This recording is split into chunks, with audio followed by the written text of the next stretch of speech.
Philippine National Police or PNP and Bureau of Fire Protection or BFP were directed by the Department of the Interior and Local Government or DILG to use all available resources to maintain law and order throughout the Holy Week. Interior Secretary Benjamin Abalos Jr. orders the said agencies, adding local government units to be on high alert to ensure drivers and commuters are safe throughout the Lenten season. Meanwhile, PNP head General Rodolfo Azurin Jr. stated that almost 78,000 police officers will be deployed nationwide, and it has published operational guidelines to put its law enforcement and public safety plans into action.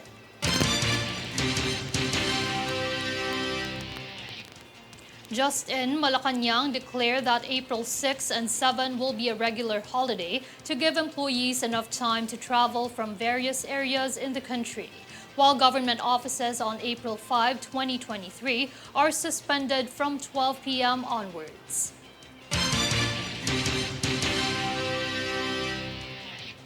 Meanwhile, Philippine Ports Authority or PPA spokesperson Eunice Samonte advised the public to make advanced travel plans and to arrive at the port several hours before the scheduled departure time to avoid travel issues during Holy Week. The PPA anticipates 2.2 million travelers in all ports throughout the nation, which will operate under heightened alert status in observance of the Holy Week season.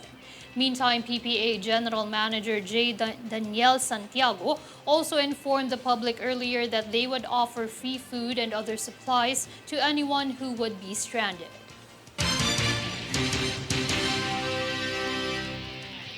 In other news, to avoid long queues at the immigration counters, Bureau of Immigration or BI Commissioner Norman Tansinco advised foreign tourists, government officials and employees, and parents or guardians traveling abroad to secure complete travel documents, including required permits, ahead of time.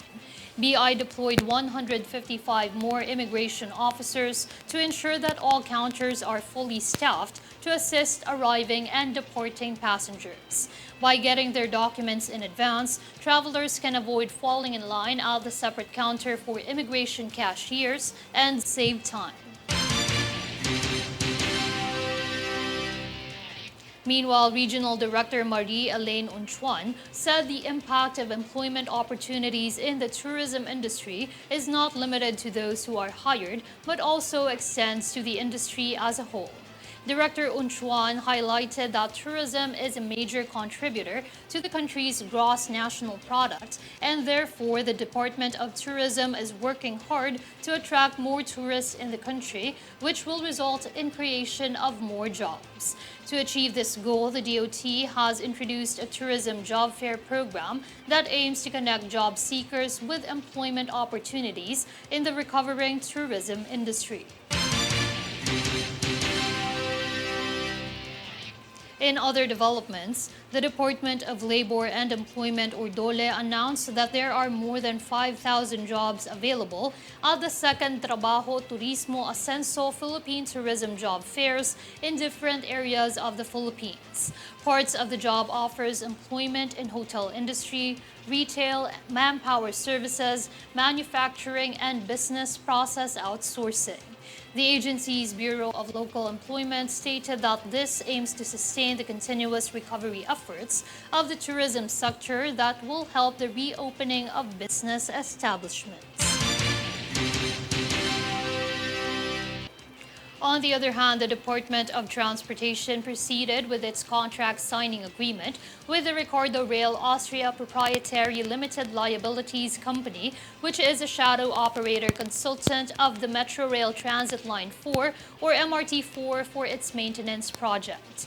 The project aims to lessen the travel time of MRT4 from Ortigas to Taytay that runs approximately 27 minutes from the previous 1.5-hour speed.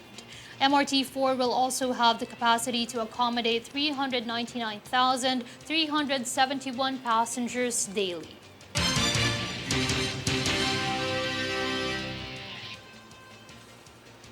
The Land Transportation Office remained firm on their decision to implement the maximum prescribed rates of driving schools on April 15. Jade Buhoy for the full report.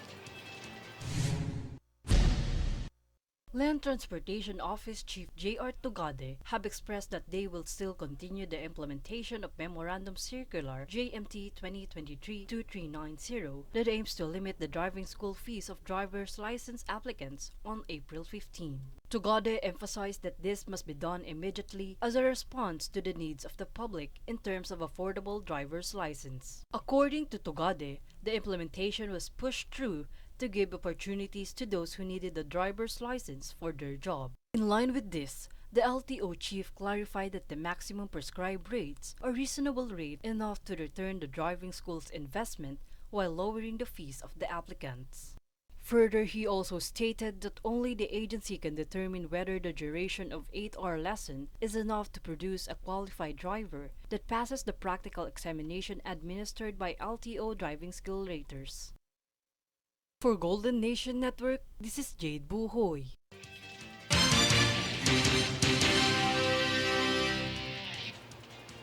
To intensify the implementation of extended producer responsibility programs for plastic packaging waste, DENR urged companies to register in their program.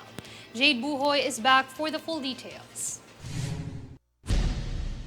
The Department of Environment and Natural Resources, or DENR, obliged the enterprises to register their respective Extended Producer Responsibility, or EPR, programs in accordance to the implementing rules and regulations of Republic Act 11898. RA 11898, or EPR Act, requires the large companies to adapt and implement policies for the proper management of plastic packaging waste that was enacted to respond in the regulation of single-use plastic and their production, importation, and disposal by businesses. Moreover, the implementation of EPR Act seeks to gradually improve and transform the country to a circular economy that addresses growth of plastic industry and mismanagement of plastic waste. However, business establishment failure to comply on EPR program will receive fines between 5 million pesos and 10 million pesos.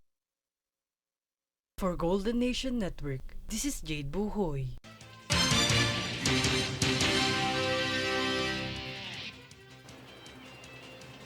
Up next on News Force. PCG reports successful cleanup of 60% of oil spill in Oriental Mindoro. Manila Water announces service interruption in parts of Quezon City, Pasig from March 31 to April 1, April 3 to 4. Philippine athletes competing for SEA Games 2023 slashed to 840. Stay tuned for more stories and reports when News Force returns.